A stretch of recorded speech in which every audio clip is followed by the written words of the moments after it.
Recuerdo ese día con una claridad absoluta, como si estuviera grabado en piedra. El día en que todo en mi vida empezó a venirse abajo. Era una mañana lluviosa en Portland, Oregón.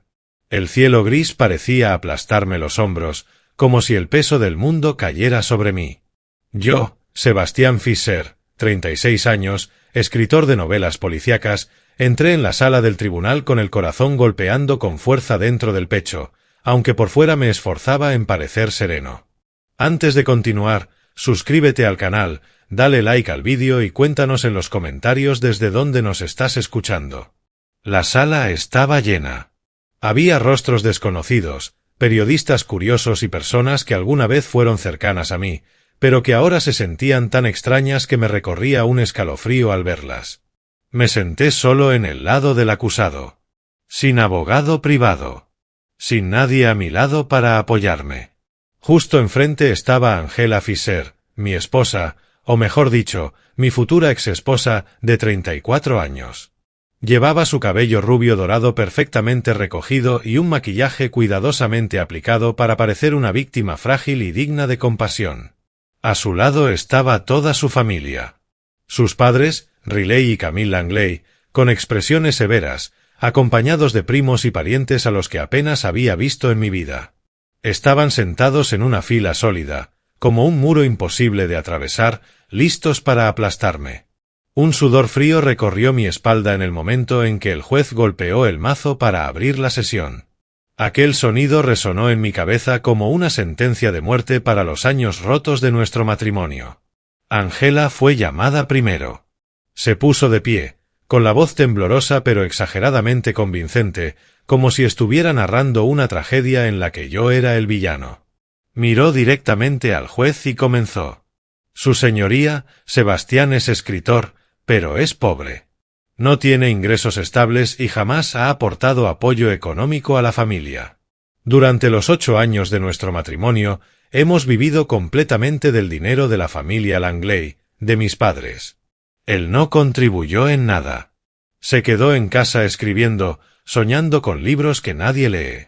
Sus palabras me atravesaron el corazón como un cuchillo.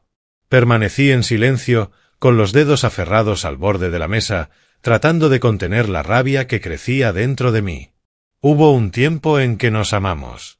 Prometimos permanecer juntos en la riqueza y en la pobreza. Y ahora me estaba retratando como un hombre inútil. Yo conocía la verdadera razón.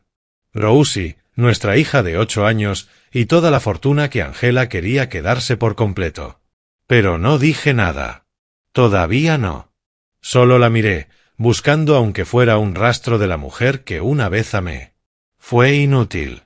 Sus ojos estaban fríos como el hielo, como si mirara a un completo desconocido.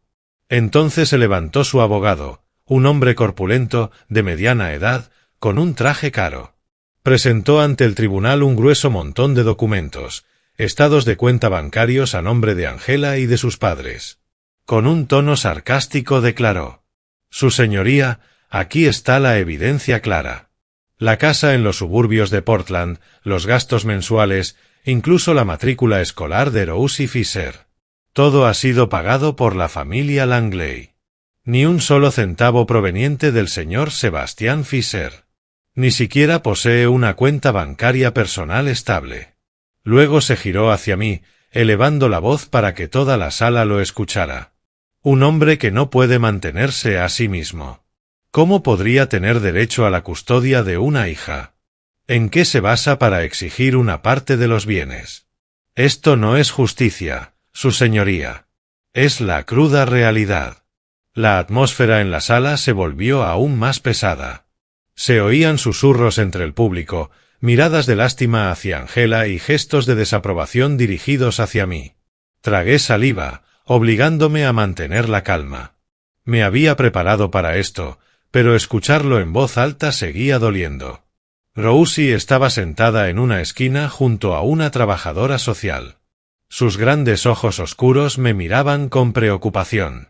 Era delgada, con el cabello negro azabache como el mío, y la sonrisa que más amaba ahora estaba deformada por el miedo. Quise correr hacia ella, abrazarla, decirle que todo estaría bien. Pero no podía. Este juicio era por ella, por su futuro, y yo tenía que ganar. Luego fue llamado mi suegro, Riley Langley.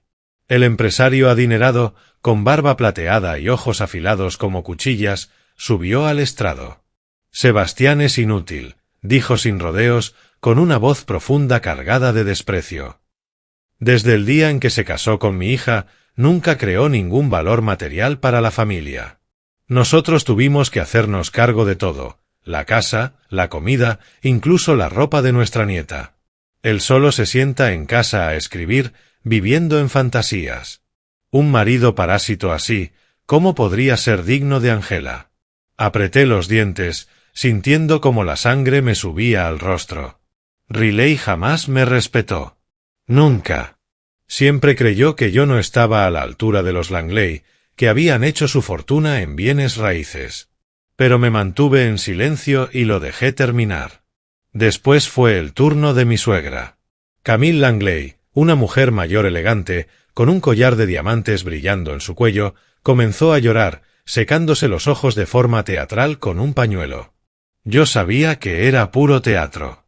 Mi yerno ha sido una carga para la familia, sollozó. No hace nada mientras mi hija sufre. Intentamos ayudarlo, pero nunca fue agradecido.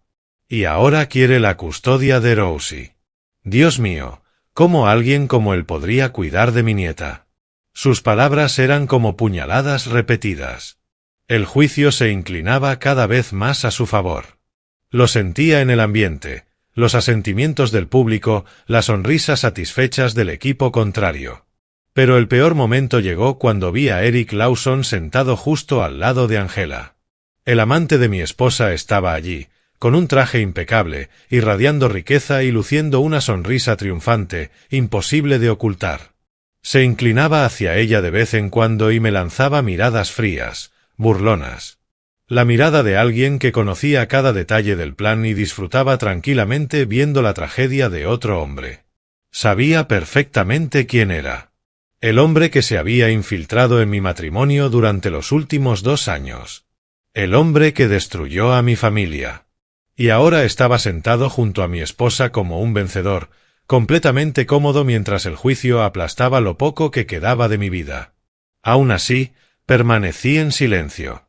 No grité. No rebatí cada acusación. Me limité a estar allí, con el rostro completamente sereno, aunque por dentro se desataba una tormenta. Sabía que estaban esperando que explotara, que perdiera el control y demostrara que yo era el débil. Pero no. Había esperado demasiado para este momento. Todos esos años siendo despreciado, llamado parásito, excluido de cada decisión, todo terminaría hoy. Para ese momento, la sala entera ya había construido una sola imagen. Yo era el fracasado. Angela, la víctima abandonada económicamente. El juez, un hombre mayor y severo con gafas de montura dorada, no dejaba de hacerme preguntas. Señor Fisher, ¿puede explicar su situación financiera? ¿Cómo pretende mantener a su hija sin ingresos estables? Su tono era cada vez más escéptico, claramente inclinado a favor de los Langley. Cada pregunta era como un peso oprimiéndome el pecho, dificultándome la respiración. Me puse de pie. Las piernas me temblaban ligeramente, pero mi voz salió firme. Su señoría, tengo algunos documentos que deseo presentar ante el tribunal. Saqué de mi maletín el paquete de documentos que había preparado con extremo cuidado. Declaraciones de impuestos de los últimos 3 años, estados de regalías emitidos por las editoriales, registros de la discreta empresa fiduciaria que había creado y contratos notarizados para adaptaciones cinematográficas de mis libros. Mi mano tembló ligeramente al entregarlos al secretario del tribunal, pero mantuve una leve sonrisa en los labios. El juez tomó los papeles y comenzó a leer. Al principio, su rostro permaneció severo, con las cejas fruncidas. Luego, poco a poco, sus ojos se fueron abriendo. Su expresión cambió. La sorpresa se dibujó claramente en su cara. Pasó las páginas con mayor rapidez, murmurando algo por lo bajo. La sala del tribunal quedó completamente en silencio. Todas las miradas estaban clavadas en él. De repente, soltó una carcajada fuerte, sonora, una risa de auténtico asombro que hizo que toda la sala diera un pequeño sobresalto. Bueno, esto sí que es realmente interesante, dijo, intentando contener la risa. Vamos a tomar un receso para deliberar. La audiencia se reanudará en 30 minutos. El ambiente del tribunal se volvió helado al instante. Angela giró la cabeza bruscamente para mirarme, con el pánico claramente reflejado en los ojos. Su rostro se volvió pálido y sus manos apretaron con fuerza la tela de su vestido. Riley y Camille comenzaron a susurrar entre ellos con urgencia, visiblemente inquietos, como si el suelo firme bajo sus pies acabara de moverse. Eric se quedó completamente rígido en su asiento. Su sonrisa arrogante había desaparecido, sustituida por una expresión de alarma imposible de ocultar. Todos me observaban, buscando alguna pista, alguna señal. Pero yo me mantuve perfectamente sereno. Volví a sentarme, cruzando los brazos sobre el pecho. Por dentro, una profunda sensación de satisfacción me recorrió el cuerpo. No tenían ni idea. Nunca lo habían sabido. Y ese momento, el instante en que la verdad empezaba por fin a salir a la superficie, era algo que había esperado durante muchísimo tiempo. Durante el breve receso, me senté en silencio en un rincón del pasillo, lejos del murmullo constante de la gente. La lluvia seguía golpeando las ventanas, ese sonido repetitivo, gota tras gota, acompasado con el ritmo de mi corazón, que poco a poco comenzaba a tranquilizarse. Miré hacia Rosie, mi hija de 8 años, delgada y frágil, sentada junto a la trabajadora social en el extremo del pasillo. Sus grandes ojos reflejaban miedo y confusión, como los de un pequeño animal perdido rodeado de depredadores. Me miró con los labios fuertemente apretados, y en ese instante todos los recuerdos de mi matrimonio regresaron de golpe, como una vieja película reproduciéndose al revés dentro de mi mente. Cerré los ojos, respiré hondo y dejé que el pasado me arrastrara. Desde el primer día, la familia Langley jamás me respetó de verdad. Recuerdo con absoluta claridad la primera vez que Angela me llevó a conocer a sus padres, en su casa de los suburbios de Portland. Riley Langley, con su barba plateada y su voz imponente, me evaluó de arriba a abajo como si fuera un producto en exhibición. «¿Escritor, Suena elegante. ¿Pero qué hay del futuro? Mi hija necesita un hombre sólido, no un soñador». Camille era más refinada en sus formas, pero sus ojos destilaban desprecio. «Sebastián, querido, ¿de qué pueblito de Oregón vienes? Con solo ver tu estilo, queda claro que eres rústico en el sentido más literal. Para ello siempre fui un escritor sin dinero ni futuro, un parásito que vivía a su costa, alguien que jamás estaría a su altura. Al principio, Angela sí me apoyaba. Era la mujer que conocí en una pequeña cafetería, cuando yo trabajaba en mi primer manuscrito. Sonreía con entusiasmo, sus ojos brillaban. «Me encanta tu forma de escribir, Sebastián. Está llena de emoción. No escuches a quienes te menosprecian. Concéntrate en tu carrera y estoy segura de que llegarás lejos». Cuando sus padres me criticaban, ella me defendía. «Mamá, papá, Sebastián está esforzándose. No es un aprovechado». En esos momentos me sentía realmente acompañado, como si por fin tuviera a alguien a mi lado de verdad. Nos casamos tras un año de relación, y Rosie llegó como un regalo del cielo. Pero poco a poco, la presión de la familia Langley se volvió cada vez más pesada. Pagaron la boda, pagaron nuestra primera casa y comenzaron a entrometerse cada vez más. ¿Qué esperas de alguien como Sebastián? Nunca podrá mantener a una familia. Deja que mamá y papá se encarguen. Al principio, Angela se resistía, pero con el tiempo se fue cansando. Empezó a repetir sus palabras. «Sigues escribiendo y escribiendo, Sebastián, pero ¿dónde está el dinero? Estoy agotada». Su actitud cambió.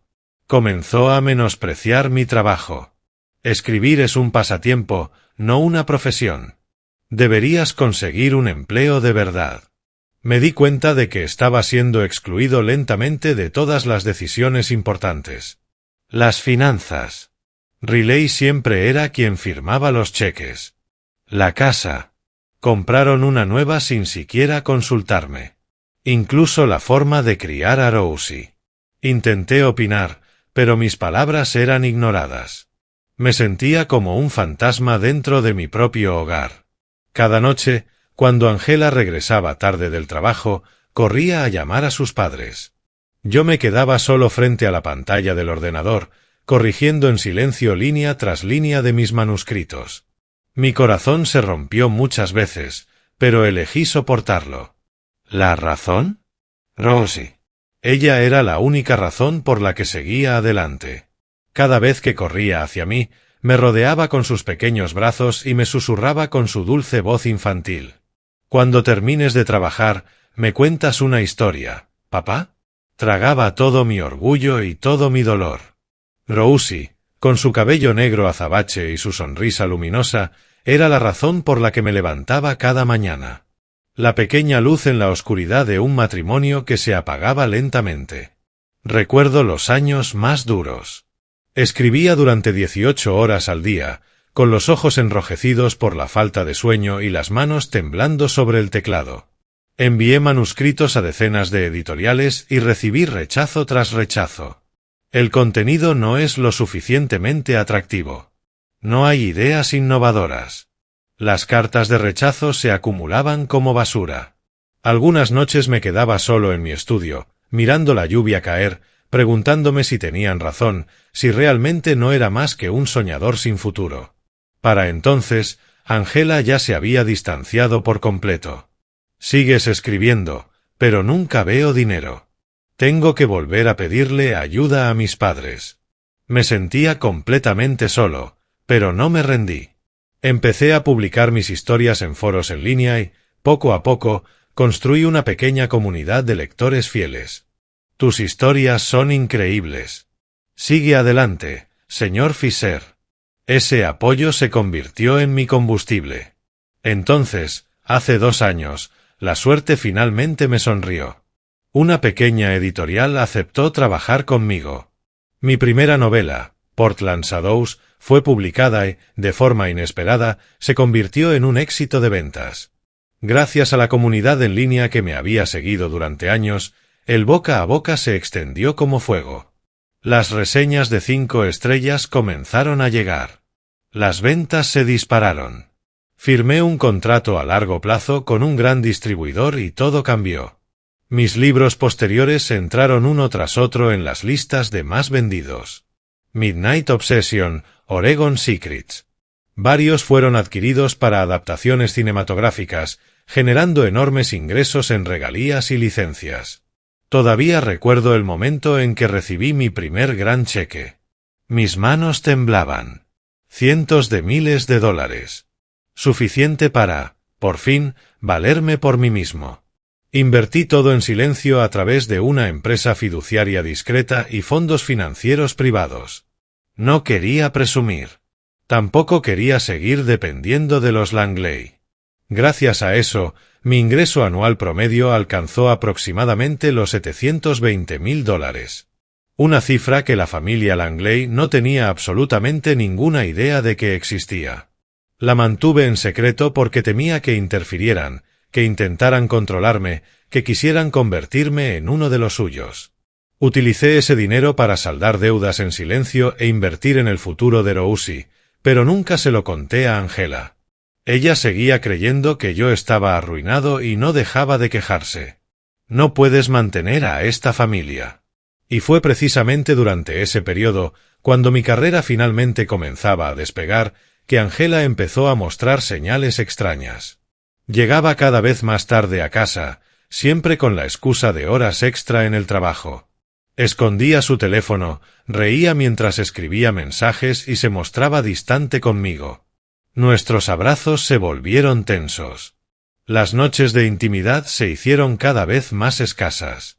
Sospeché que algo no iba bien, pero me convencí de que solo era estrés laboral. Hasta que llegó la noche que lo destruyó todo. Regresé a casa antes de lo habitual y encontré a Angela engañándome con Eric, justo en nuestra sala, envueltos el uno en los brazos del otro, perdidos en su pasión. Me quedé paralizado en la puerta. Sentí como mi corazón se hacía pedazos. Las últimas ilusiones que tenía sobre nuestro matrimonio desaparecieron en un instante. Esa misma noche estalló la discusión. Ya no podía fingir que no había visto nada. Miré a Angela directamente a los ojos y le pregunté por Eric, sin rodeos. Permaneció en silencio durante un largo rato y luego rompió a llorar. Pero no eran lágrimas de arrepentimiento. «Estoy cansada de ti, Sebastián», dijo entre sollozos. «Cansada de todas esas noches en las que solo existes para ese ordenador. Eric me entiende. Él sabe lo que necesito». Esas palabras, «él me entiende», me atravesaron como un cuchillo. Volví a preguntar, con la voz tensa. «Entonces, ¿lo estás admitiendo?» Angela apartó el rostro. Ese silencio fue la respuesta más clara que pude recibir. Luego pronunció las palabras que jamás quise escuchar. «Divorciémonos». Y no se detuvo ahí. Me miró con una frialdad que nunca antes había visto. «Voy a luchar por todo. Por los bienes y por la custodia total de Rosie. Ella merece una vida mejor. Conmigo y con la ayuda de Eric, todo será más estable para ella». Di un paso al frente, sintiendo como el pecho se me aplastaba. «No me importan los bienes. Solo quiero a nuestra hija. No me quites a Rosie. Ella necesita a su padre». Intenté explicarle que jamás había abandonado a Rosie, que era perfectamente capaz de mantenerla, pero mis palabras se estrellaron contra la mirada helada de Angela. En ese momento comprendí que aquello ya no era una discusión matrimonial. Era un intento calculado de arrebatarme a mi hija, mi dignidad y mi derecho a ser padre. Riley y Camille me convocaron a una reunión privada y decidieron intervenir directamente. Riley golpeó la mesa con fuerza. «¿Quién demonios te crees que eres? Un escritor mantenido que ahora quiere quedarse con la niña. Nunca fuiste digno de ser esposo y mucho menos de ser padre». Camille sonrió con desprecio. «Sebastián, ¿qué has hecho tú alguna vez por esta familia? Empujaste a Angela a los brazos de Eric.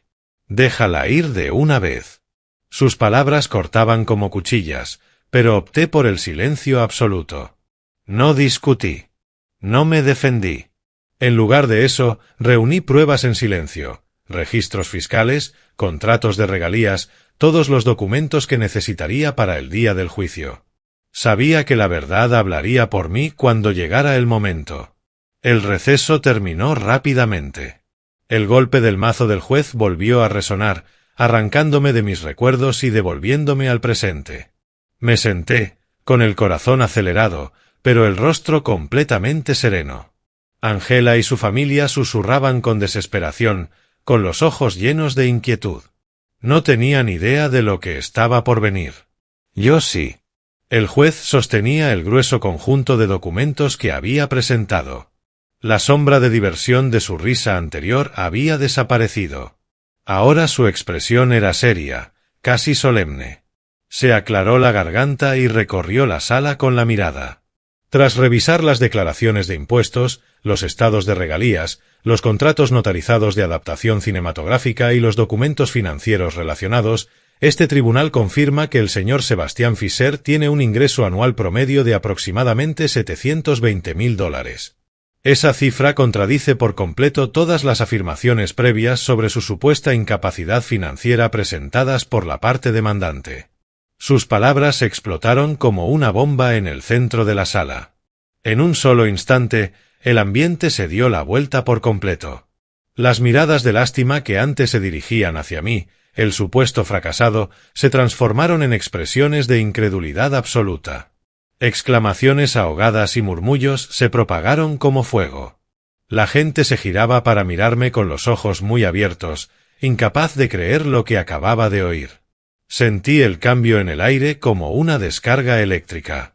Mi corazón latía con fuerza, no por miedo, sino por una satisfacción profunda y feroz. Después de años de soportar en silencio, la verdad finalmente había salido a la luz. Angela se quedó inmóvil y luego se dejó caer en su silla, como si toda la fuerza hubiera abandonado su cuerpo. Su rostro estaba pálido como la muerte, los ojos desorbitados, la boca abierta, incapaz de pronunciar una sola palabra. Riley apretó los apoyabrazos hasta que los nudillos se le pusieron blancos, con el rostro enrojecido por la ira. Camille se llevó la mano a la boca, parpadeando sin parar, en estado de shock. Eric parecía completamente aterrorizado. Se levantó a medias y volvió a sentarse de golpe, frotándose la cara con las manos temblorosas. La sonrisa arrogante de antes había sido reemplazada por la expresión de un hombre descubierto en flagrante delito. Toda su narrativa del escritor pobre e inútil se había hecho añicos en un solo segundo. Por primera vez, vi miedo auténtico en los ojos de quienes me habían despreciado durante tanto tiempo. Angela rompió de pronto en llanto, con el rímel corriéndole por las mejillas. Yo no sabía nada de esto, sollozó, con la voz quebrada. Sebastián nunca me lo dijo. Nos lo ocultó a todos. Se giró desesperadamente hacia el juez, agitando las manos como si pidiera auxilio. Riley y Camille se sumaron de inmediato a la protesta. Riley se puso de pie de un salto. Esto es un fraude. Lo ocultó deliberadamente para engañar a nuestra familia. Lo mantuvimos durante años. ¿Y ahora qué? Camille lloraba junto a su hija. Sebastián, eres cruel. Nos dejaste creer que estabas arruinado. Nos dejaste cargar con todo. Esto fue una conspiración. La sala cayó en el caos. Gritos, sollozos, susurros frenéticos. El juez golpeó el mazo varias veces. Orden. Este tribunal considerará todos los argumentos. Yo permanecí inmóvil, con una tormenta de emociones agitándose en mi interior, observándolos mientras intentaban desesperadamente cambiar la situación. Era demasiado tarde. El juez me miró y asintió. Señor Fisher, ¿desea usted hablar? Ese era mi momento. Me puse de pie y hablé por primera vez en todo el juicio. Mi voz salió firme, a pesar del leve temblor emocional. Su señoría, jamás he tomado nada que no me perteneciera. Cada dólar que gané proviene de mi propio trabajo como escritor, de libros superventas y de contratos totalmente legales. Guardé silencio no para engañar, sino para proteger lo poco que quedaba de mi matrimonio. Soporté humillaciones durante años con la esperanza de mantener a mi familia unida. Mis finanzas siempre han sido transparentes ante la ley. Pagué mis impuestos íntegramente e invertí de forma responsable. La familia Langley simplemente nunca me respetó lo suficiente como para escucharme. Me etiquetaron como un parásito y jamás me dieron la oportunidad de explicarme. Mis palabras resonaron en la sala, ahora en completo silencio. Las personas me miraban de otra forma. Ya no como a un hombre débil, sino como a alguien que había soportado en silencio y había vencido. Angela dejó de llorar y me miró con una expresión compleja, donde el arrepentimiento se mezclaba con la rabia. El juez asintió y ordenó. El tribunal procederá ahora a rastrear cada dólar que conforma los bienes en disputa y a compararlos con el testimonio previo de la parte demandante. El secretario comenzó a leer los documentos en voz alta, comparando cifra tras cifra. Nadie respiraba. Los estados financieros demostraban con claridad que yo había cubierto en silencio una parte significativa de los gastos del hogar, que había financiado el fideicomiso de Roussy y que jamás había sido completamente dependiente, como ellos afirmaban. El testimonio de Angela y de su familia quedó expuesto como exagerado, distorsionado y, en varios puntos, directamente falso. Tras varios minutos de tensión, el juez emitió su conclusión. El señor Sebastián Fisher posee plena capacidad financiera independiente. La demandante, la señora Angela Fisher, junto con su familia, tergiversó deliberadamente la verdad en un intento de apropiarse de los bienes y de la custodia de la menor. Esto viola principios fundamentales de equidad. Desde la galería se escuchó un leve aplauso. El fallo final llegó de inmediato. Este tribunal concede al señor Sebastián Fisher la propiedad legal total de todos los bienes en disputa, incluidas las inversiones y los derechos de propiedad intelectual. La custodia física y legal primaria de Roussy Fisher se otorga al señor Sebastián Fisher, con derechos razonables de visita para la señora Angela Fisher. Angela y la familia Langley quedaron completamente derrotados. Angela se derrumbó en sollozos, incapaz de seguir luchando. Riley negó con la cabeza, con el rostro ceniciento. Camille abrazó a su hija, susurrándole palabras de desesperación. Eric abandonó la sala discretamente, evitando las miradas de todos. Cuando ahora me miraban, lo hacían con la expresión amarga e impotente de los vencidos. Cuando la audiencia terminó, tomé la mano de Rousi y salimos caminando juntos. Sus pequeños dedos cálidos se cerraron con confianza alrededor de los míos. Me miró hacia arriba, con los ojos brillantes. «Papá, ya no tenemos que separarnos, ¿verdad?». Sonreí, con lágrimas rodando por mis mejillas. «No, cariño. A partir de ahora te quedas conmigo. Todo va a estar bien». Pasamos junto a las figuras destrozadas de la familia Langley. Angela extendió la mano, balbuceando el nombre de Rousi, pero mi hija no se giró. Para mí, la victoria no tenía que ver con el dinero. Ya tenía más que suficiente para vivir bien. La verdadera victoria fue salir de ese tribunal con la cabeza en alto, llevándome a mi hija lejos de un matrimonio construido sobre mentiras. Todos esos años de sufrimiento silencioso finalmente habían sido redimidos. Acerqué a Rousi contra mí y salimos bajo la lluvia de Portland, sintiéndome verdaderamente libre por primera vez en muchos años. Aún así, incluso en ese momento dulce, los recuerdos regresaron. Las noches sin dormir escribiendo, los rechazos interminables, la forma lenta en que Angela se había vuelto fría conmigo. Ahora todo estaba claro. No sentí orgullo ni deseos de venganza. Solo alivio. Seguimos caminando, dejando atrás las figuras rotas dentro del juzgado, mientras la lluvia parecía lavar el pasado. Pensé que, después del juicio, por fin llegaría la paz. Pero la familia Langley no aceptó la derrota con facilidad. Continuaron rondando nuestras vidas como fantasmas incapaces de soltarnos.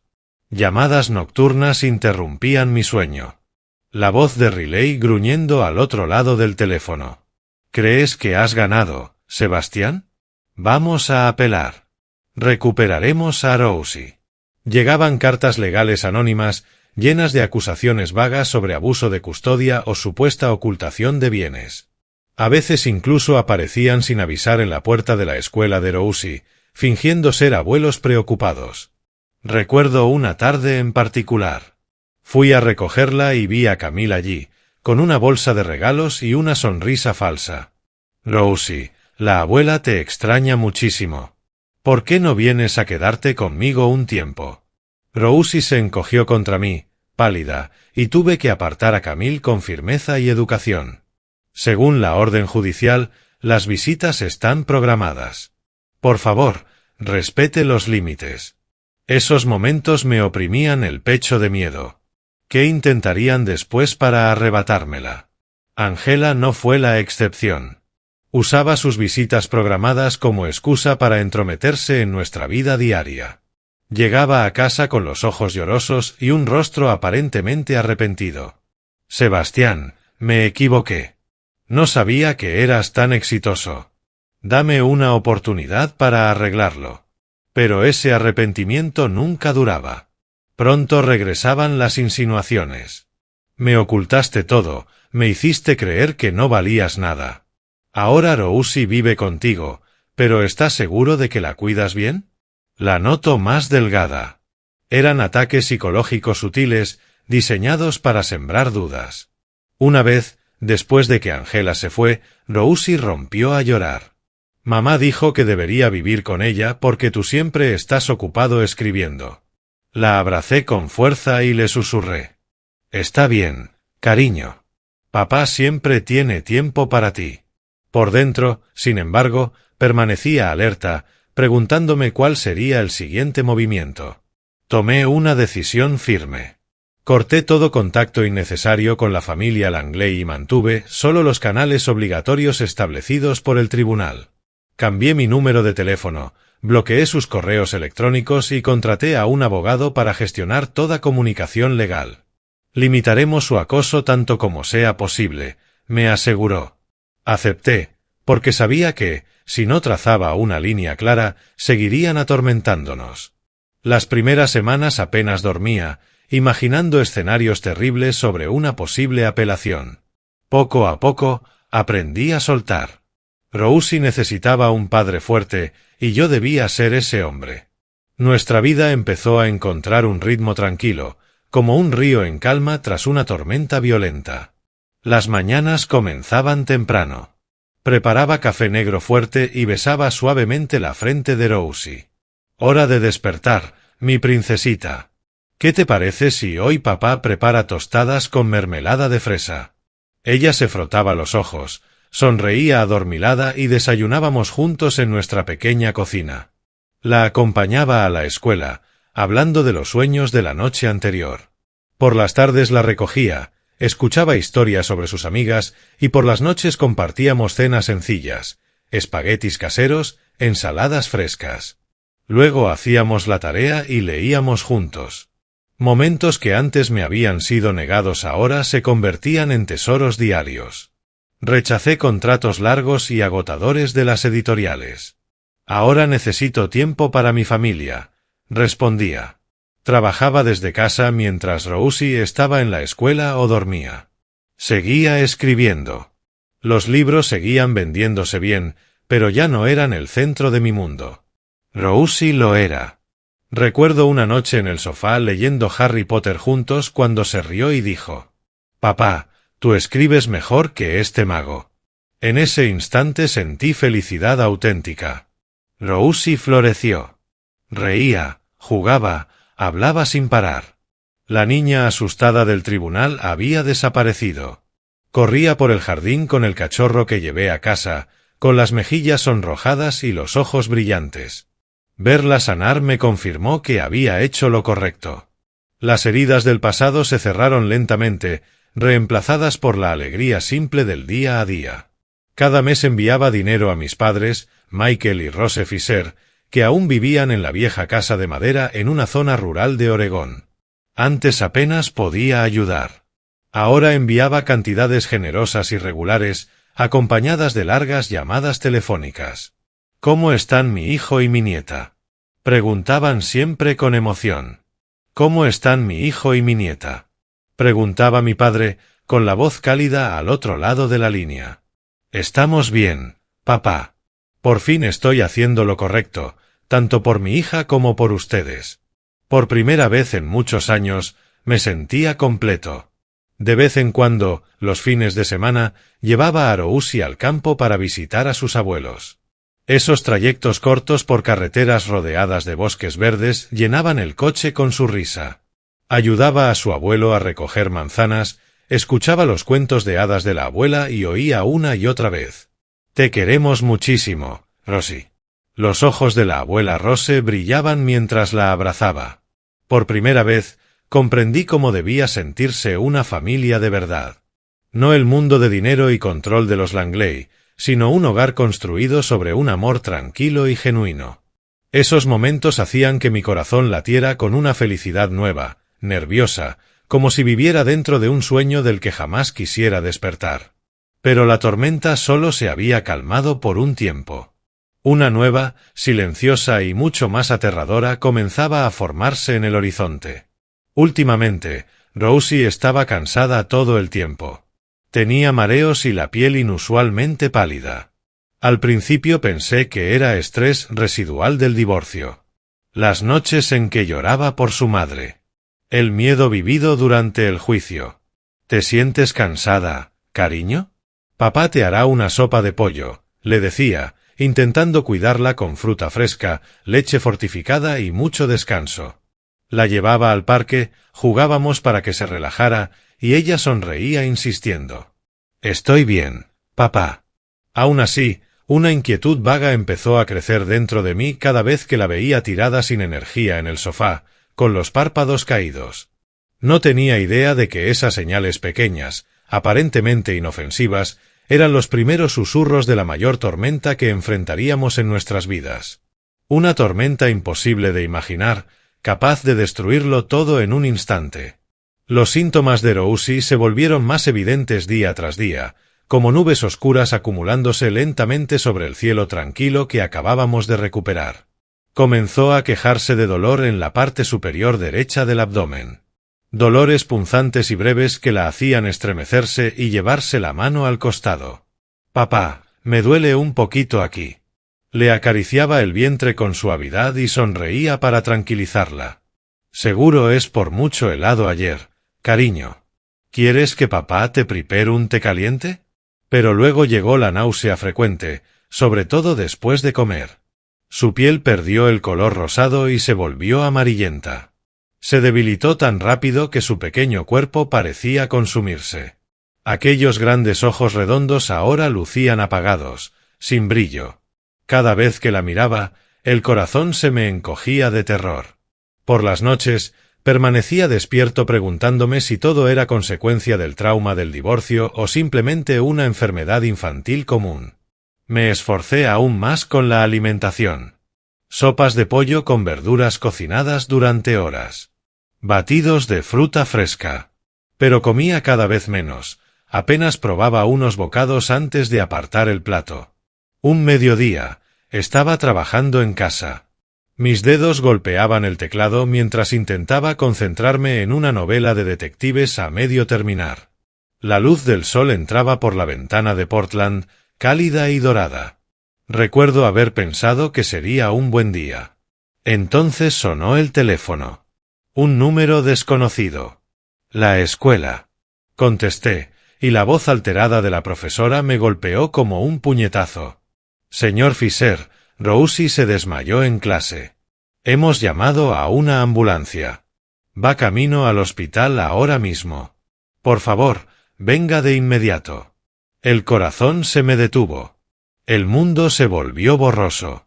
¿Mi hija se desmayó?, balbuceé, mientras el teléfono se me escapaba de la mano temblorosa. Salí corriendo de la casa en pánico ciego. Ni siquiera cerré la puerta. Corrí al garaje, arranqué el coche mientras mi mente se quedaba en blanco. De camino al hospital, pasé semáforos en rojo, toqué la bocina sin parar, con lágrimas cayendo por mi rostro sin darme cuenta. Por primera vez en mi vida sentí el terror puro, helado, de un padre enfrentándose a la posibilidad de perder a su hija. Un miedo tan intenso que me robaba el aliento y hacía temblar el volante en mis manos. «Aguanta, Rosie. Papá ya va», repetía una y otra vez, rezando, a punto de provocar un accidente mientras imágenes de ella inmóvil cruzaban mi mente. Entré corriendo a la sala de urgencias fuera de mí, gritando por el pasillo. «Rosie Fisher. ¿Dónde está mi hija?».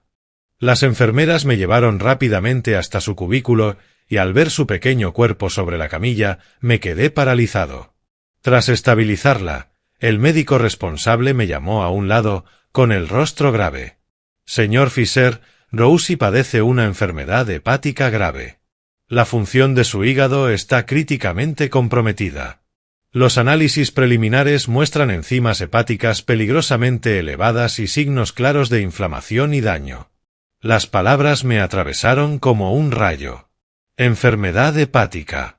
Pero, solo tiene 8 años», dije, con la voz quebrada. El médico apoyó una mano en mi hombro. «Haremos todo lo posible, pero necesita prepararse». Entré en la habitación y casi me derrumbé. Rosie yacía allí, con la piel amarillenta bajo las luces frías, los labios secos y agrietados, respirando superficialmente a través de una mascarilla de oxígeno. Abrió los ojos con esfuerzo y susurró. «Papá, estoy muy cansada. No quiero estar aquí». Mi corazón se hizo pedazos. Me senté a su lado, tomé su diminuta mano y dejé que las lágrimas empaparan la sábana. «Estoy aquí, mi amor. Vas a estar bien. Cuando te mejores, iremos al parque otra vez. Te lo prometo». Pero por dentro, el terror rugía. Durante los días siguientes, apenas me moví de su lado. 24 horas al día. Sin trabajo, sin dormir, sin comer. Le daba caldo con cucharita, le contaba historias de mis libros para hacerla sonreír. ¿Recuerdas a la niña valiente del nuevo cuento de papá? Es igual que tú. Cada noche le cantaba las mismas canciones de cuna que mi madre me cantaba a mí. Esos momentos, aunque desgarradores, estaban llenos de amor. Sostenía el frágil calor de su cuerpo y suplicaba en silencio. Por favor, Dios, no me la quites. Pero Rousi se debilitaba ante mis ojos. Apenas podía comer, vomitaba casi todo. Su piel se volvió de un amarillo más intenso, casi azafrán. A veces entraba en estados de confusión por el agotamiento, y tenía que llamarla una y otra vez hasta que reaccionaba. Observaba los monitores obsesivamente. Cada pitido parecía el conteo regresivo de mi propio corazón. Al tercer día, el equipo de especialistas me dio la noticia devastadora en una pequeña sala de reuniones. Señor Fisher, Rousi ha evolucionado a una insuficiencia hepática aguda. Presenta trastornos de coagulación y un alto riesgo de complicaciones graves, como hemorragias internas o coma hepático.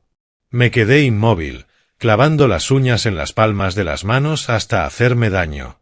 El médico fue directo. Los medicamentos solo pueden ganar algo de tiempo. No pueden revertir el daño. El hígado está demasiado deteriorado. Era como si me hubiera entregado una sentencia de muerte. Cuando logré preguntar, con la voz temblorosa, ¿cuánto tiempo le queda?, respondió en voz baja. Semanas, en el mejor de los casos. Quizá mucho menos si surgen complicaciones. La única posibilidad real era un trasplante de hígado urgente.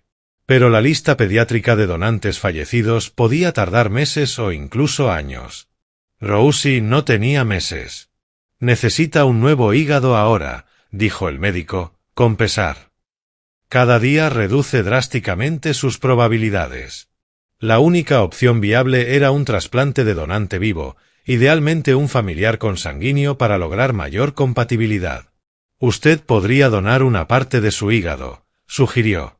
No lo dudé ni un segundo. Me inscribí de inmediato para las pruebas. Sáquenme sangre, escánenme, hagan lo que sea necesario ahora mismo, supliqué. Por favor. Me aferraba a la desesperada esperanza de poder entregar una parte de mí para salvarla.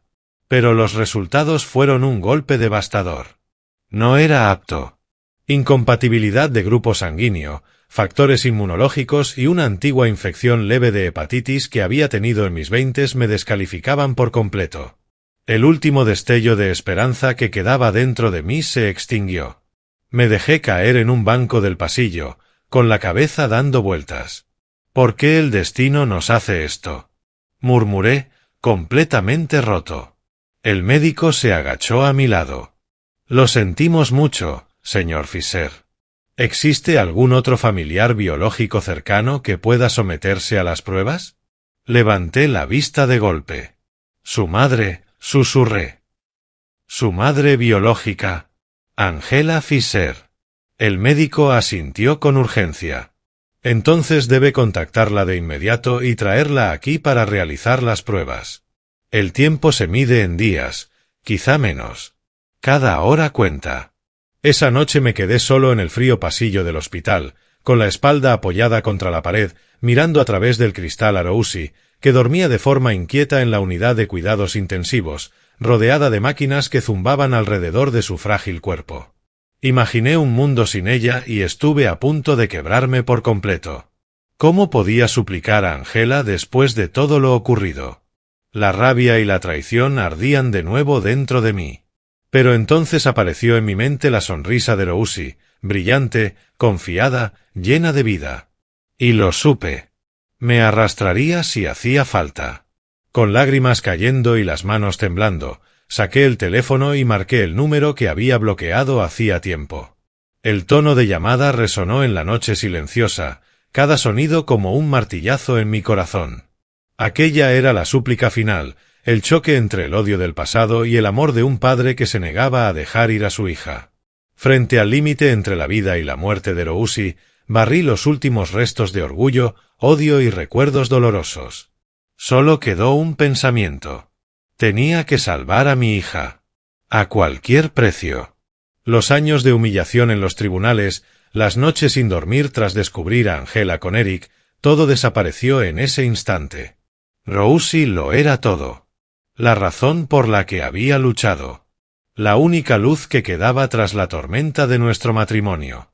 Respiré hondo, me sequé las lágrimas y presioné llamar. El teléfono sonó varias veces. Luego, la voz de Angela apareció, fría como siempre. «Sebastián, ¿por qué me llamas?» Tragué saliva y forcé la voz a mantenerse firme. «Angela, es una emergencia sobre Rosie. Tenemos que vernos mañana». Silencio durante varios segundos. Luego, de forma cortante. «Está bien. Mañana en mi casa, a las 10 de la mañana». Ni una sola pregunta sobre nuestra hija. Ni una pizca de preocupación. Colgué, con el corazón golpeándome el pecho, temiendo el encuentro que se avecinaba. ¿Cómo podía inclinarme ante la mujer que me había traicionado? Pero por Rosie, me arrodillaría. A la mañana siguiente salí del hospital después de abrazar a Rosie durante mucho tiempo. Despertó débil y apretó mi mano. «Papá, ¿a dónde vas?» «Quiero irme a casa». Besé su frente, con la garganta cerrada. «Voy a hacerte sentir mejor, cariño. Duerme ahora. Volveré pronto». El médico me tomó del brazo. «Señor Fisher, apúrese. No tenemos mucho tiempo». Conduje hasta el nuevo apartamento de lujo de Angela en el centro de Portland, pagado por Eric, sin duda. Los recuerdos me golpearon de lleno. Cenas familiares en las que me trataban como basura. Angela riendo por teléfono con él. El pecho se me apretó, pero me repetí una y otra vez. «Por Rosie. Solo dale una oportunidad». Aparqué, subí en el ascensor, con las palmas sudando pese al aire fresco de la mañana. Cuando la puerta se abrió, me quedé helado. No estaba solo Angela. Riley y Camille Langley también estaban allí. Y Eric, recostado en el sofá, con las piernas cruzadas y esa sonrisa burlona tan familiar. Parecía una reunión familiar perfectamente cómoda. El rostro de Angela era de piedra, el cabello recogido con severidad. Riley y Camille estaban junto a la isla de la cocina, con tazas de café en la mano, mirándome como si fuera un intruso. Me condujeron al salón. Me senté, sintiendo que había entrado en la guarida de un león. El aire estaba cargado de tensión. No perdí tiempo. «Angela, Rosie está en el hospital. Tiene insuficiencia hepática aguda. Los médicos dicen que necesita un trasplante de hígado urgente. Yo ya me hice las pruebas. No soy compatible. Tú eres la única que puede salvarla». Mi voz se quebró mientras relataba todo. Los primeros síntomas que había confundido con estrés, el colapso en la escuela, el diagnóstico devastador, las semanas o días que podía quedarle de vida. Las lágrimas me corrían sin control. Por primera vez desde el juicio, incliné la cabeza ante Angela y supliqué. «Por favor, Angela. Hazte las pruebas por Rosie. Por nuestra hija. Eres su madre. Tienes la mejor oportunidad de ser compatible. Te lo ruego». Caí de rodillas, con la cabeza baja, el orgullo completamente destruido. No me importaba. Solo esperaba su respuesta, con el corazón a punto de estallar. Angela se estremeció por una fracción de segundo. Sus ojos se abrieron con sorpresa. Pero se recompuso casi de inmediato. No hubo lágrimas. No hubo preguntas sobre el estado de Rosie. Solo un asentimiento frío. «Esto implica mi salud. Necesito discutirlo primero». «¿Discutirlo, mientras nuestra hija se muere?» Las palabras me atravesaron, pero estaba demasiado desesperado para discutir. «Está bien, discútelo. Pero por favor, date prisa. No tiene tiempo». Angela se levantó y entró en el dormitorio junto con sus padres y Eric. La puerta se cerró con un clic seco, dejándome solo en el salón. Permanecí allí bajo la mirada burlona de Eric, que bebía café con una sonrisa torcida. «Así que ahora necesitas a Angela, ¿eh?», se burló. Después de quitarle a la niña en el juicio. No respondí. Miré el suelo, con las lágrimas cayendo, cada minuto sintiéndose como una hora, imaginando a Rousi en esa cama de hospital. Finalmente, tras lo que pareció una eternidad, la puerta se abrió. Angela regresó con sus padres. Su expresión era tranquila, casi empresarial. «Me haré las pruebas», dijo mirándome fijamente. «Pero hay una condición». La esperanza parpadeó y se congeló. «Transfiéreme $3 millones por compensación por daño emocional y riesgo para mi salud». «Hazlo y iré». Me quedé mirándola, incapaz de creer que una madre pudiera negociar con la vida de su propia hija. ¿3 millones por daño emocional? Susurré. ¿Le estás poniendo precio a la vida de Rousi? Angela no pestañeó. Es un riesgo para mi salud. ¿Lo tomas o lo dejas? Detrás de ella, Riley asintió levemente, aprobando. Camille me observaba con el mismo desprecio de siempre. Era su venganza final por haber perdido en el tribunal. Sabían que tenía el dinero. Sabían que haría cualquier cosa por Rousi. Mi corazón gritaba, pero la imagen de Rousi, pálida, respirando con dificultad, se impuso en mi mente. «Está bien», susurré, con la voz rota. «Acepto. Transferiré el dinero ahora mismo». Angela asintió. «El dinero primero en mi cuenta. Luego iré». Esa misma noche regresé a casa. Con las manos temblando, ingresé a mi cuenta y transferí casi todo lo que había ganado tras años de escritura. La pantalla brilló. «Transacción exitosa». Le envié la captura de pantalla. Su respuesta fue una sola línea. «Recibido. Iré mañana». Solo después de que el dinero llegó a su cuenta, Angela aceptó ir al hospital para las pruebas de compatibilidad. El trayecto fue silencioso. Se sentó a mi lado como una extraña. La miré. «Gracias, por Rousi». Ella miró por la ventana y no respondió. Días después, los resultados llegaron como un rayo de luz en la oscuridad absoluta. El médico me llamó. «La señora Fisher es una donante adecuada. El grupo sanguíneo es compatible. Los estudios inmunológicos son excelentes. Podemos proceder». El trasplante urgente fue programado para los días siguientes. Por primera vez en semanas, una esperanza frágil comenzó a florecer. Me senté junto a la cama de Rousi y le susurré. «Mamá va a salvarte, cariño. Todo va a salir bien». Ella esbozó la sonrisa más leve. «¿De verdad, papá?» Asentí, con lágrimas de alivio cayendo por mi rostro. Llamé a mis padres. «Tiene una oportunidad. Han encontrado una donante». Lloraron conmigo al otro lado del teléfono. Pero muy en el fondo, no tenía idea de que aquel trato por la vida, sellado con dinero, era la semilla de la tragedia más oscura que aún aguardaba en las sombras. Yo creía que lo peor ya había pasado. Angela seguía fría como el hielo. Su familia, indiferente. En los días previos a la cirugía, permanecí al lado de Rousi, contándole historias, cantándole canciones de cuna, aferrándome a la esperanza. Rezaba cada noche, aterrorizado y agradecido al mismo tiempo, sin saber que la verdadera tormenta apenas estaba comenzando. Me sentaba junto a la cama de Rousi día tras día, hora tras hora, como un soldado protegiendo la última fortaleza. El hospital de Portland se había convertido en todo mi mundo. El olor penetrante del desinfectante, los pitidos constantes de las máquinas, la fría luz de neón cayendo sobre el pequeño rostro amarillento de mi hija. Rousi yacía allí, con los ojos que antes brillaban ahora apagados, la piel del color de hojas marchitas en otoño. Tomaba su diminuta mano, acariciaba sus dedos y le susurraba recuerdos de nuestros viajes al campo. ¿Recuerdas cuando recogiste aquellas manzanas rojas y te reíste tanto porque una se te cayó en la cabeza? Ella sonrió apenas, con una voz que era casi un suspiro. «Lo recuerdo, papá. Mamá de verdad va a salvarme, ¿verdad?» Asentí, con la garganta ardiendo. «Sí, cariño. Mamá y papá te van a salvar». Pero por dentro, el temor no dejaba de girar.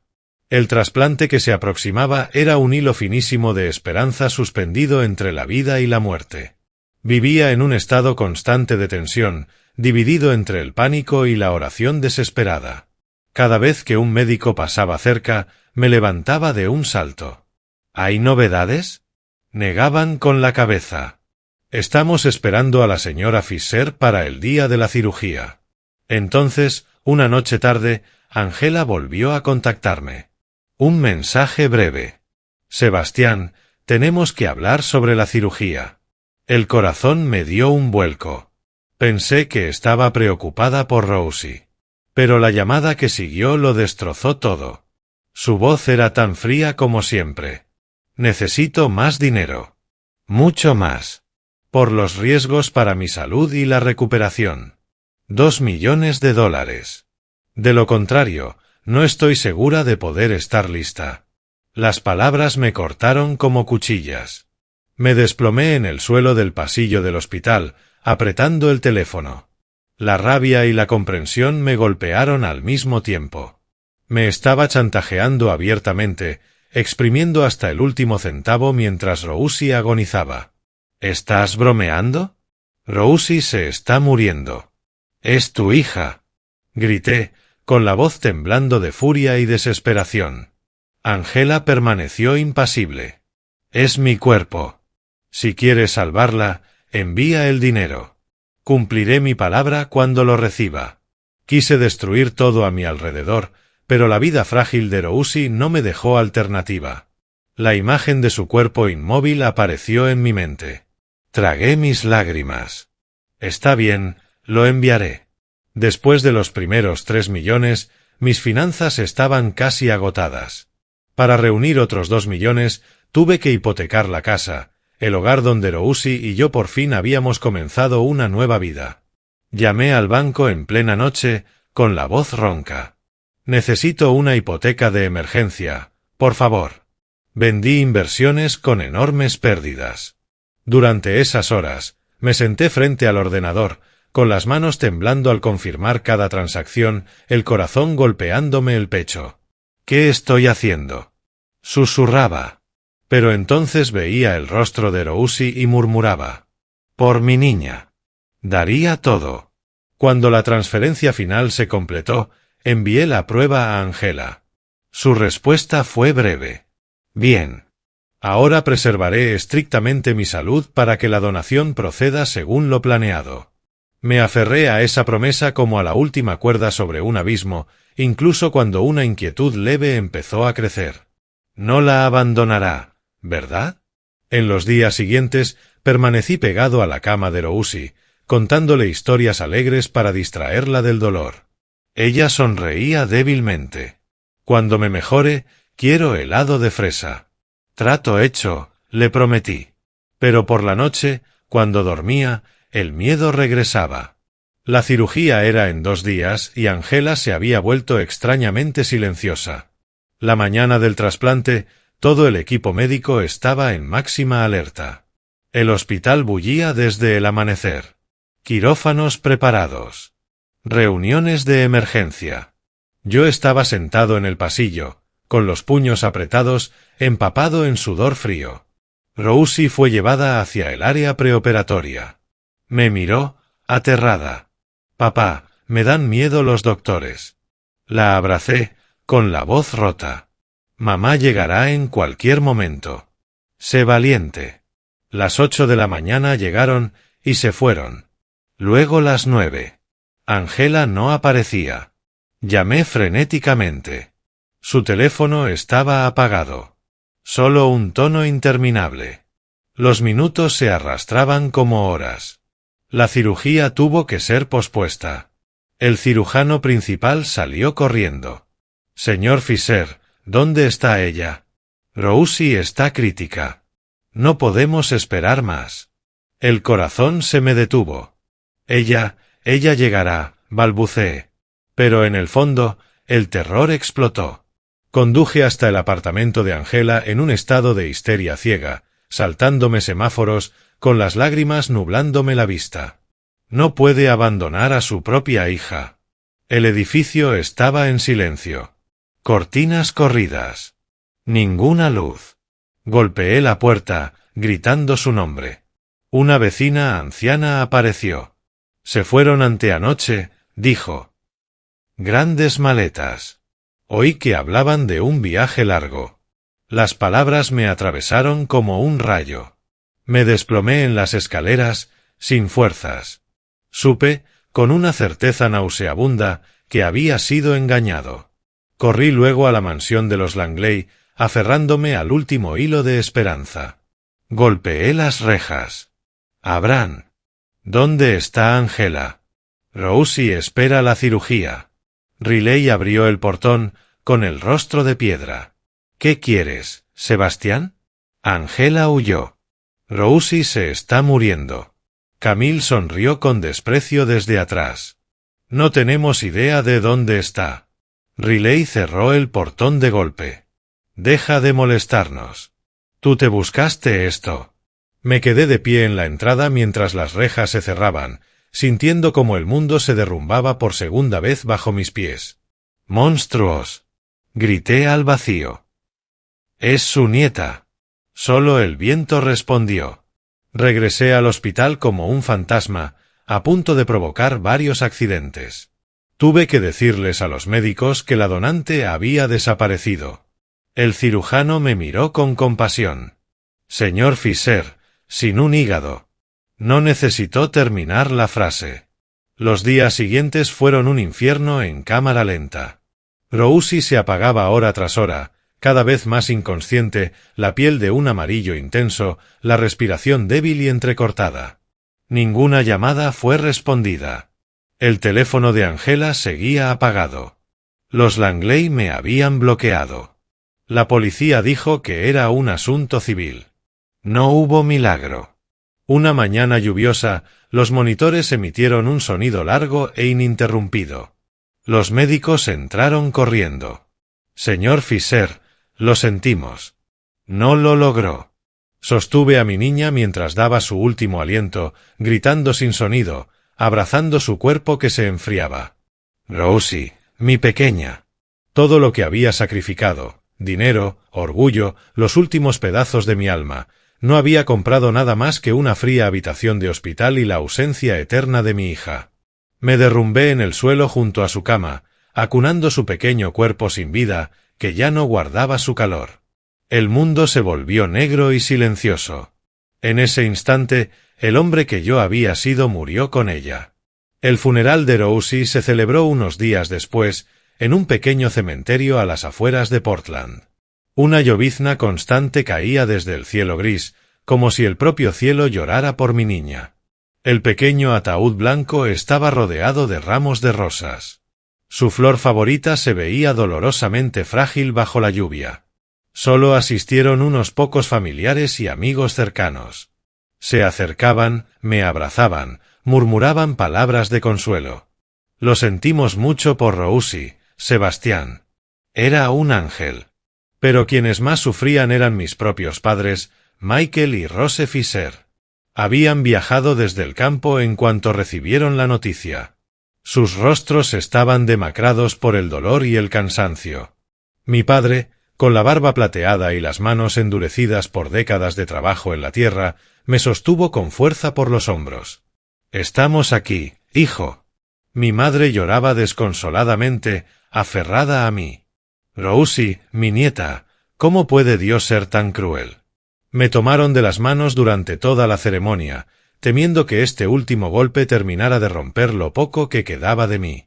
Sabían que ya lo había perdido todo, mi matrimonio y ahora a mi hija. «Sebastián, tienes que seguir viviendo», dijo mi padre, con la voz temblorosa. «Por Rosie, tienes que ser fuerte». Pero cada vez que miraba aquel pequeño ataúd blanco, el corazón se me desgarraba un poco más. Recordaba a Rosie corriendo por el jardín, riendo. «Papá, ven, atrápame». Ahora yacía en silencio para siempre. La ceremonia fue breve. Las oraciones del sacerdote, las velas encendidas bajo la lluvia. Yo permanecí inmóvil, como una estatua, entumecido, esperando únicamente que terminara para poder enfrentar el dolor en soledad. Cuando todos se marcharon, Desvaneciéndose bajo la llovizna, me quedé solo frente a la tumba de Rosie. Tenía los ojos enrojecidos por el llanto y las noches sin dormir. Apreté los puños con tanta fuerza que las uñas me hicieron sangrar. La pequeña lápida decía: Rosie Fisher, nuestro pequeño ángel.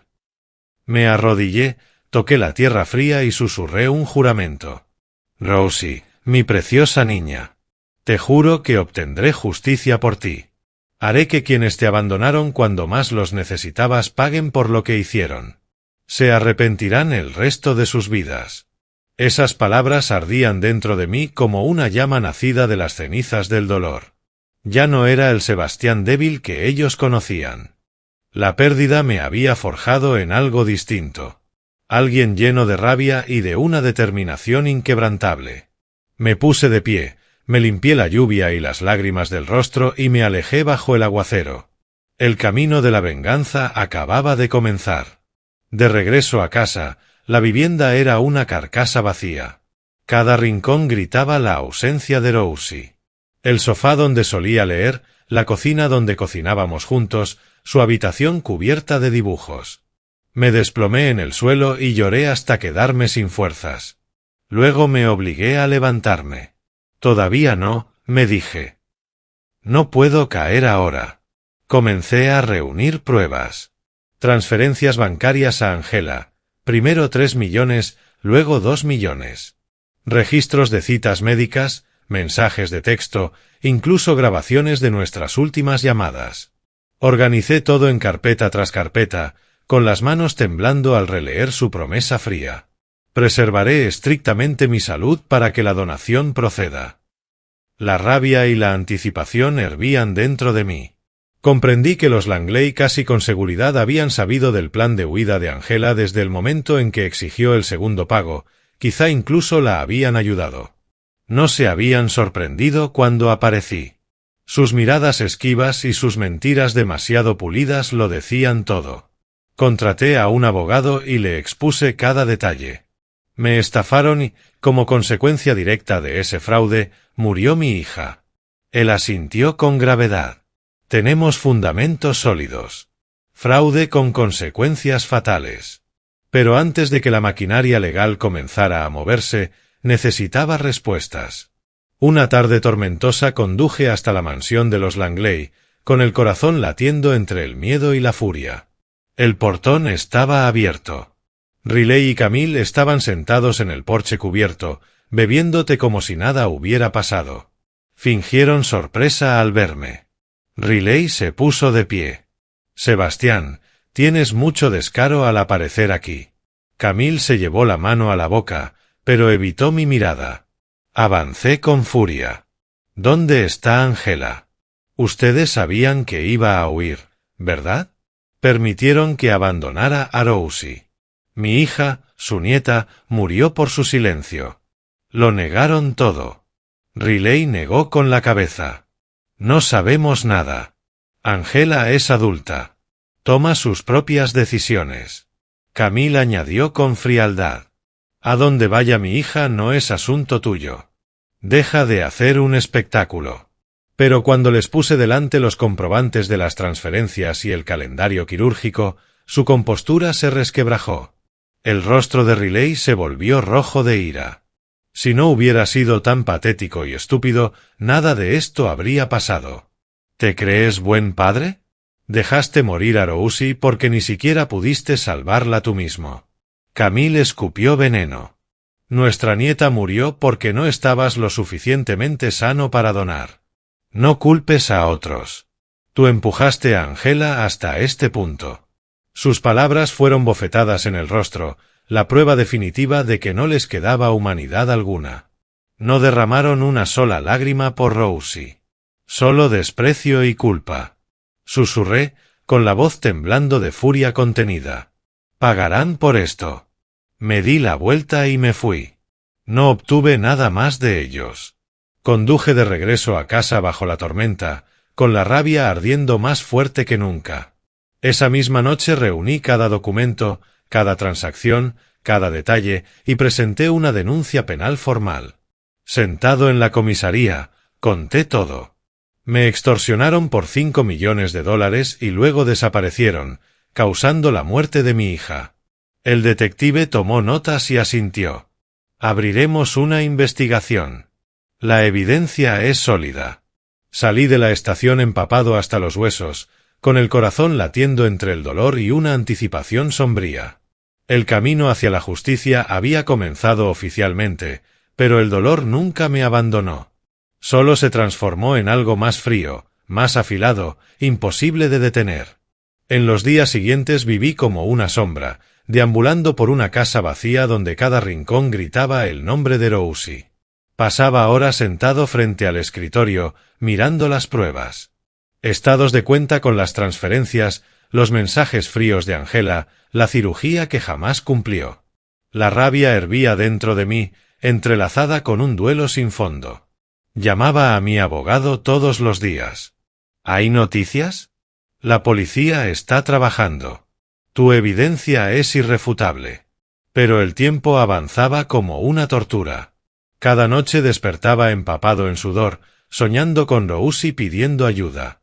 Me quedaba esperando, con el corazón desbocado, a que sonara el teléfono. Finalmente, tras una semana interminable, el investigador principal llamó. Señor Fisher, tenemos un avance. Venga a la comisaría ahora mismo. Conduje hasta la jefatura de policía de Portland con los nudillos blancos aferrados al volante. El detective, un hombre de mediana edad con voz grave, me llevó a una sala de reuniones. Sobre la mesa había impresiones, imágenes de cámaras de tráfico y mapas. A partir de los datos bancarios, dijo, señalando los estados de cuenta, confirmamos que Angela y Eric Lawson abandonaron la ciudad apenas unas horas después de recibir su última transferencia. Retiraron grandes cantidades en efectivo y se movieron rápidamente por varios estados, rumbo al norte. Me quedé inmóvil, imaginándolos riendo en el coche con mi dinero mientras mi hija agonizaba. El detective deslizó unas fotografías borrosas hacia mí. Cámaras de tráfico. Son imágenes bajo la lluvia, pero inconfundibles. Angela en el asiento del copiloto. Eric conduciendo. Maletas apiladas en la parte trasera. El pecho se me cerró de furia.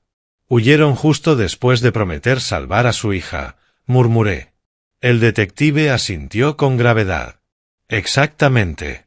Fueron cuidadosos, evitaron autopistas principales, pero los rastreamos mediante cámaras y movimientos de tarjetas. Se dirigían hacia la frontera con Canadá. Canadá. Planeaban desaparecer cruzando una frontera internacional con el dinero que me habían extorsionado mientras Rousi agonizaba. Apreté los puños contra la mesa, con lágrimas cayendo sin control.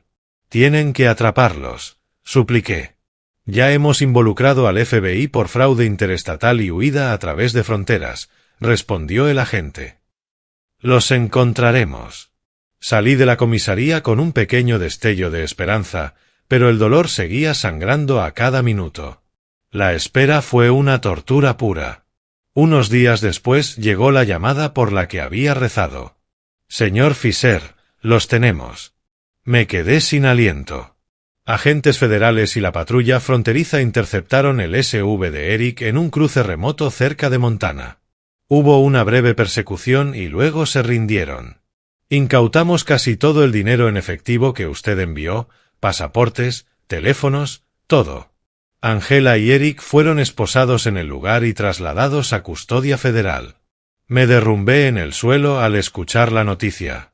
Las lágrimas corrían mientras susurraba frente a la foto de Rousi sobre la repisa. Los atraparon, mi niña. Papá va a conseguir justicia para ti. La alegría duró apenas un instante. El duelo nunca se fue. Solo se volvió más frío. Viajé a la oficina del FBI en Seattle para identificarlos y dar testimonio adicional. A través del vidrio unidireccional vi las fotos y los vídeos del arresto. Angela llorando desconsoladamente. Eric pálido, en silencio. Ambos esposados. Son ellos, dije. Me estafaron y dejaron morir a mi hija. Relaté cada detalle, las súplicas en su apartamento, el trato de dinero por vida, la mañana en que desaparecieron. El agente asintió con gravedad. Su declaración es crucial. La evidencia es irrefutable. Bajo presión, Riley y Camille Langley fueron citados como cómplices posteriores al delito. Llegaron con abogados, los rostros tensos, la arrogancia desaparecida. No los vi directamente, pero sabía que por fin tenían miedo. Al principio, Angela y Eric lo negaron todo, alegando que se trataba solo de un acuerdo financiero civil. Angela lloró durante el interrogatorio. Nunca quise que muriera. Entré en pánico. Tenía miedo de la cirugía. Solo pensé en salvarme a mí misma. Eric sonrió con desprecio. Fue una transacción voluntaria. En el peor de los casos, una disputa contractual, no fraude. Entonces los investigadores desplegaron toda la cadena de pruebas. 2 transferencias masivas desde mis cuentas. Imágenes de cámaras de tráfico mostrando su huida. La línea de tiempo demostrando que se marcharon la noche anterior a la cirugía. Mensajes de texto entre ellos. Eric había escrito: «El dinero ya está. Vámonos». La red se cerró. Angela fue la primera en quebrarse, sollozando. Eric y yo planeamos tomar el dinero y huir. Tenía miedo de morir en la mesa de operaciones. Eric cedió después, admitiendo que él había organizado la fuga. Riley y Camille se vieron obligados a admitir que conocían el plan y guardaron silencio, incluso aportaron dinero extra. Registros telefónicos y declaraciones de vecinos sellaron su destino. Meses después comenzó el juicio penal federal en Portland, atrayendo cobertura mediática total. Madre vende la vida de su hija por millones. Fraude médico termina en la muerte de una niña. Los reporteros abarrotaban las escaleras del tribunal. Las cámaras destellaban sin cesar. Titulares sensacionalistas por todas partes. Me senté en la sección de víctimas, con el corazón desbocado, observando cómo Angela y Eric entraban escoltados, con grilletes, los rostros vacíos. Riley y Camille se sentaron detrás, incapaces de mirarme a los ojos. El fiscal fue directo.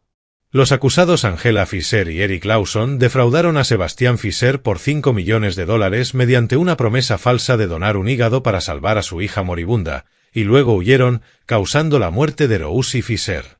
Riley y Camille Langley ayudaron y encubrieron el delito. Subí al estrado y conté toda la historia, con la voz quebrada. La sala permaneció en silencio absoluto, salvo por sollozos apagados entre el público. Tras 10 días de testimonios, el juez dictó sentencia. Angela Fisher es condenada a 18 años de prisión federal por fraude organizado con resultado de muerte. Eric Lawson recibe 7 años como cómplice principal y por huida para evadir la justicia. Riley y Camille Langley reciben 2 años cada uno por encubrimiento y obstrucción a la justicia. La sala murmuró. Angela se desplomó llorando. Eric miró al suelo. Los Langley quedaron pálidos.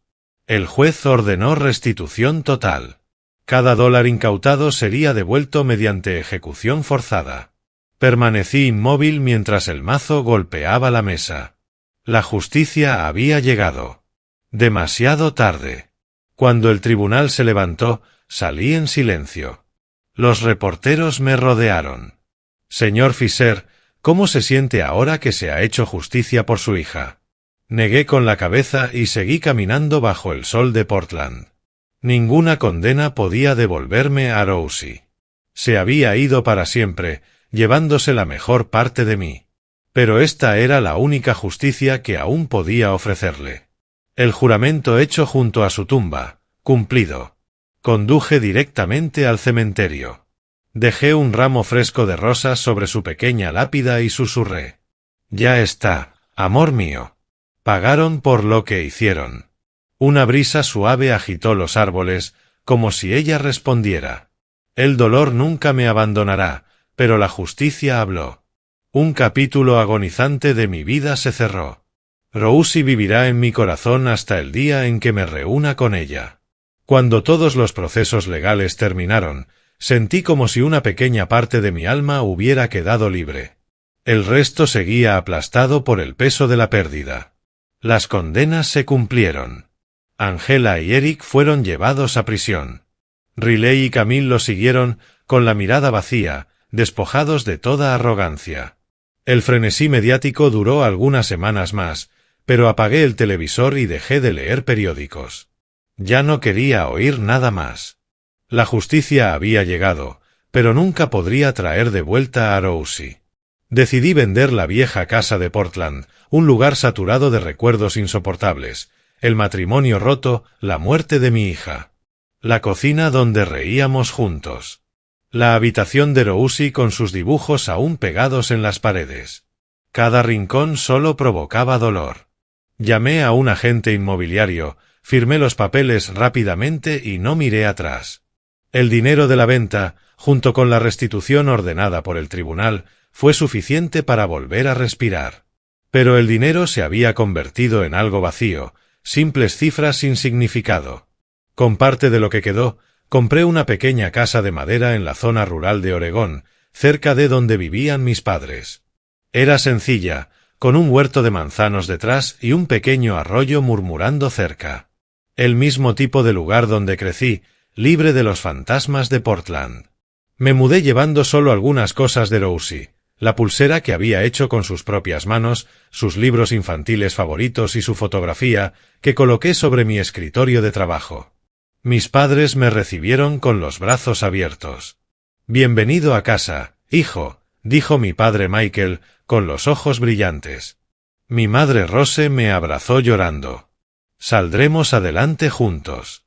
Elegí vivir cerca de ellos para poder cuidarlos en su vejez. Papá estaba más frágil ahora. A mamá le dolían constantemente las articulaciones. En esos primeros días, solía sentarme solo en el porche, mirando los campos verdes, con el corazón latiendo al ritmo de una pregunta persistente. ¿Podré seguir viviendo sin Rosie? Pero lenta, muy lentamente, una nueva vida comenzó a fluir, tranquila y constante, como el arroyo detrás de la casa. Mis días se volvieron serenos, sin prisa, lejos del ruido de la ciudad y la presión de los plazos. Por las mañanas, me levantaba temprano, preparaba café negro fuerte y luego llevaba a papá a la clínica del condado por su dolor de espalda. «No tienes que seguir haciendo esto, hijo», gruñía. Yo sonreía. «Déjame cuidarte, papá. Ya he descuidado a la familia durante demasiado tiempo». Por las tardes ayudaba a mamá en el jardín, arrancando malas hierbas, regando, recogiendo verduras frescas. «Eres igual que cuando eras pequeño, Sebastián», decía riendo. «Siempre jugando con la tierra». Esos momentos sencillos aliviaban el dolor, aunque solo fuera por un rato. Por las noches, me sentaba en mi escritorio bajo la luz cálida de una única lámpara, escuchando el canto de los grillos al otro lado de la ventana. Ya no escribía thrillers criminales llenos de tensión. Esas historias ahora me recordaban demasiado a mi propia vida. En su lugar, escribía relatos suaves sobre la paternidad, la pérdida y la esperanza. Era mi forma de seguir viviendo, de preservar la humanidad que la vida casi me había arrebatado. Seguía publicando, pero ya no perseguía la fama ni las ventas. Llegaban grandes contratos. Rechazaba la mayoría. «Gracias, pero ahora necesito tiempo para mi familia», respondía. Escribía despacio, cada página como una conversación con Rosie. El primer libro después de la tragedia lo titulé La luz de Rosie, la historia de un padre que pierde a su hija y aprende, con un dolor insoportable, a seguir adelante. No vendió como los antiguos bestsellers, pero las cartas comenzaron a llegar. «Tu historia tocó mi corazón. Gracias por compartir tu dolor». Esas palabras aceleraban mi corazón, porque comprendí que mi sufrimiento no había sido en vano. Estaba ayudando a otros a sanar. Con los derechos de autor y el dinero de la restitución, creé el fondo Rosie Fisher para niños con enfermedades hepáticas y casos urgentes de trasplante.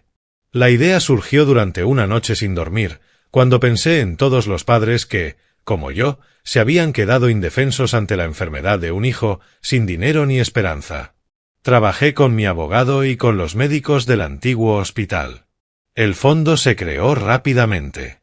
Lo anuncié en línea con una versión breve de la historia de Rosie. Las donaciones comenzaron a llegar sin parar, de lectores, de desconocidos que habían seguido el juicio. Pagamos pruebas médicas para una niña en California. Cubrimos una cirugía para un niño en Texas. Cada carta de agradecimiento de los padres. Gracias a su fondo, nuestro hijo tiene una segunda vida. Nunca lo olvidaremos. Me recordaba que esta era la única manera de que la muerte de Rosie no fuera inútil. Cada vez que firmaba un cheque, susurraba: «Sigues salvando vidas, mi niña». Muchos años después, en una tranquila tarde de otoño del año 2030, regresé al cementerio donde descansa Rosie. Tenía 45 años. Hilos plateados surcaban mi cabello, pero mi corazón seguía joven gracias a sus recuerdos. Conduje despacio por el camino conocido, llevando un pequeño ramo de rosas, su flor favorita. El cementerio estaba en calma. Las hojas doradas caían con la brisa fresca. Me arrodillé ante su lápida, dejé las flores y toqué el nombre grabado. «He venido a verte, Rosie», susurré, con la voz temblorosa. Permanecí allí largo rato, repasando todo el camino recorrido. El primer juicio de divorcio, cuando di la vuelta a la situación con pruebas de mi fortuna. Los recuerdos de un matrimonio que se desmoronaba. La breve y preciosa paz cuando Rosie y yo vivimos felices juntos. Luego, la tormenta de su enfermedad. Recordé la frágil esperanza cuando supliqué a Angela. La traición brutal cuando huyó. La agonía de sostener a Rosie mientras daba su último aliento. El dolor devastador de su funeral. Las lágrimas volvieron a caer. El dolor seguía vivo. Ante su tumba, susurré que no había logrado salvar su vida. Pero si había conseguido justicia, había preservado mi humanidad y dedicaría el resto de mis días a ser digno de su corta existencia. «No pude salvarte, Rosie», dije, con la voz quebrada. «Pero hice que pagaran. Y viviré el resto de mi vida bien, por ti, mi pequeña princesa». De mi propia tragedia aprendí esto. El dinero puede ser robado, la confianza puede ser traicionada, pero la verdad y la conciencia son las únicas cosas que nadie puede enterrar para siempre. Pensé en Angela tras las rejas, en la familia Langley destruida. Ellos lo perdieron todo. Yo conservé mi alma. También dejé un mensaje, a través de mis libros y del fondo, para cualquiera que algún día se encuentre donde yo estuve. No dejes que el odio devore al ser humano que llevas dentro. Deja que hable la justicia, no la locura. El odio solo te hiere más a ti. Permite que la ley y tu conciencia guíen el camino. Mientras me alejaba del cementerio, miré atrás una última vez. El viento movía los árboles, trayendo el olor de la tierra húmeda y las hojas caídas. Supe entonces que había cerrado el capítulo más doloroso de mi vida. El dolor permanece, pero ya no me gobierna. Conduje de regreso a casa, hacia mis padres que me esperaban con la cena, hacia el libro que estoy escribiendo, hacia los niños que el fondo de Rosie salvará. Por primera vez en muchos años, mi corazón se sintió lo bastante ligero como para sonreír. Sé que Rosie está orgullosa de su papá.